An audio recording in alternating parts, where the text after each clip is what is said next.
In a matter of days, the NASCAR Cup Series and NASCAR Xfinity Series will be on the high banks of the Daytona International Speedway for the traditional summer race. Only this isn't as much of a tradition as it used to be. For decades, the second Daytona race of the NASCAR season would always take place either on the 4th of July itself like it did for many years, or like it did in most recent years on the 4th of July weekend. And it's something that fans every year look forward to. What's more American than going to the high banks of Daytona, especially in the era that had the Earnhardts, Gordon, Stewart, guys like that were dominating. But it's different today.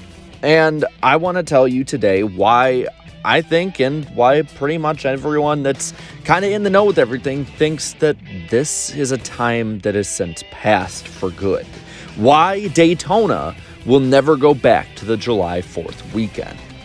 And the first big one you gotta look at is the playoff cutoff drama. The playoffs have been a big focal point in NASCAR, and they've really tried to fixate on making everything around them cater to them.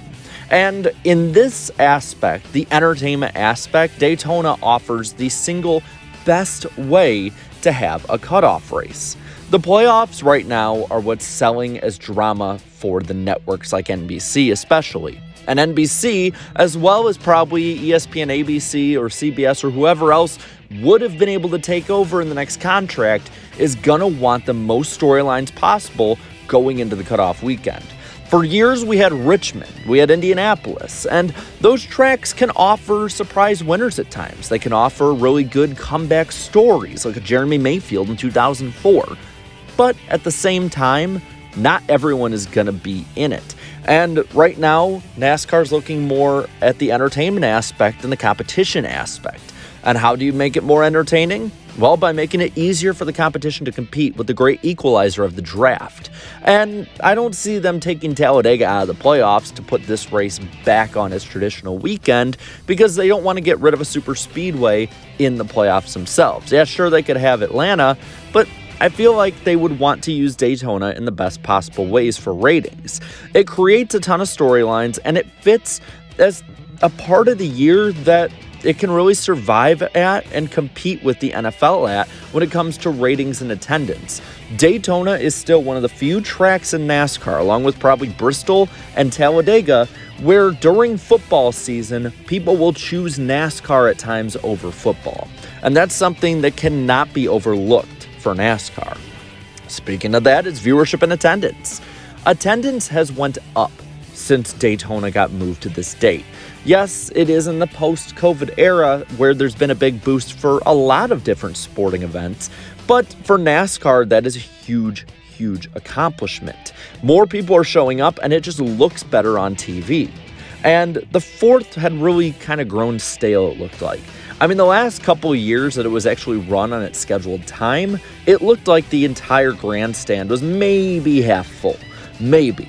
It really was kind of sad to see, but I went last year, and it was fairly full throughout the grandstands, probably 80% full, which is better than most Daytona summer races had done in at least 5 or 6 years before that.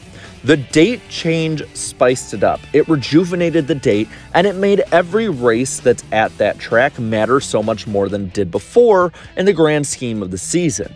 There's a lot of people who would probably go because their favorite driver could have a shot at winning and making the playoffs, and they would see it in person. And say what you want about how it might not be as special as it used to be for a championship, fans do care if their driver wins a championship. And they're lying to you if they tell you they don't. And they're lying to you if they tell you that they don't want their driver to qualify for the playoffs. And the viewership, to a degree, kind of backs it up. You see, back in the day, when a race at Daytona would be postponed from a Saturday night to a Sunday, a lot of times it would still get really good and favorable ratings, even with the year before. But in 2019, the summer race hit its low point. It had been rained out to Sunday, rain shortened, and had 2.12 in the ratings department and about 3.3 million viewers. This was on NBC, and it was down about 1 million from the 4.4 million that NBC got the year before. After a very odd year with COVID, which I don't think would really count towards it, we got about 4 million viewers last year, which for this late in the season is a huge win for NASCAR and NBC.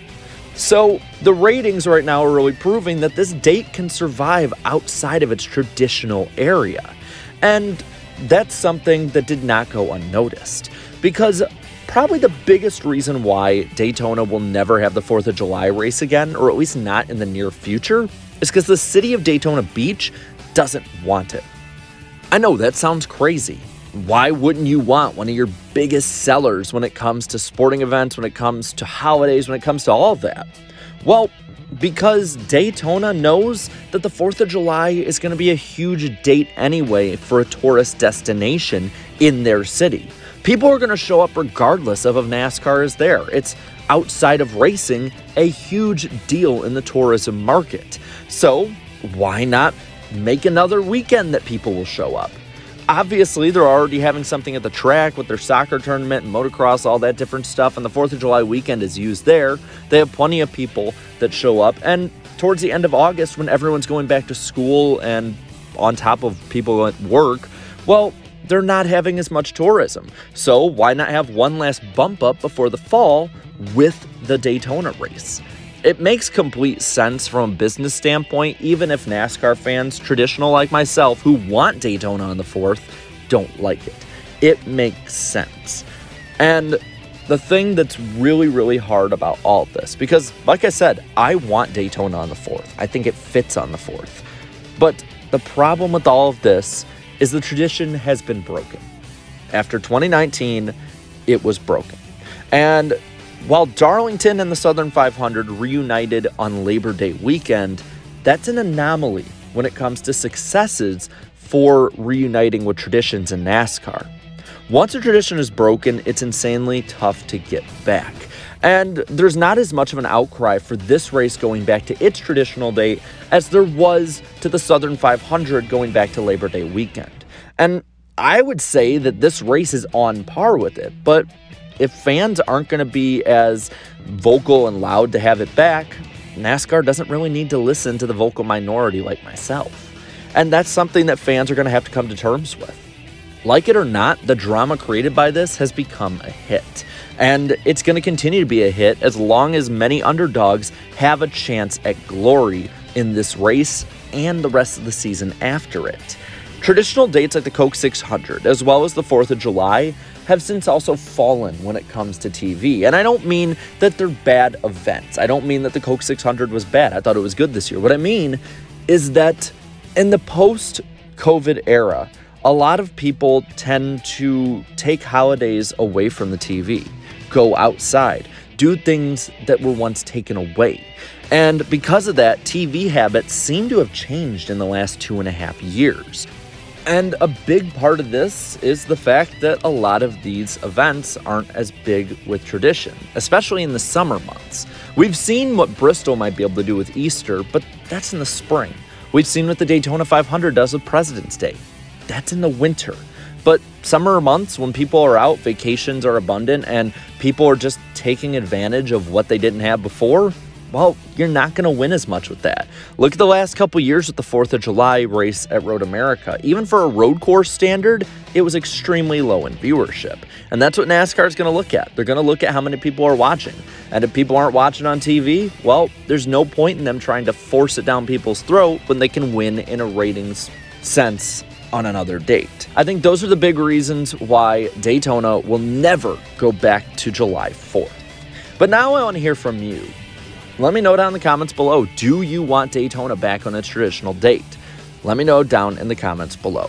And while you're at it, leave a like on this video, share this video, and subscribe to my channel for more great NASCAR content. And be sure to watch the NASCAR Weekly Podcast tonight on my channel at 8 p.m. Eastern Time. Gonna be a fun show. So until then, have a good one.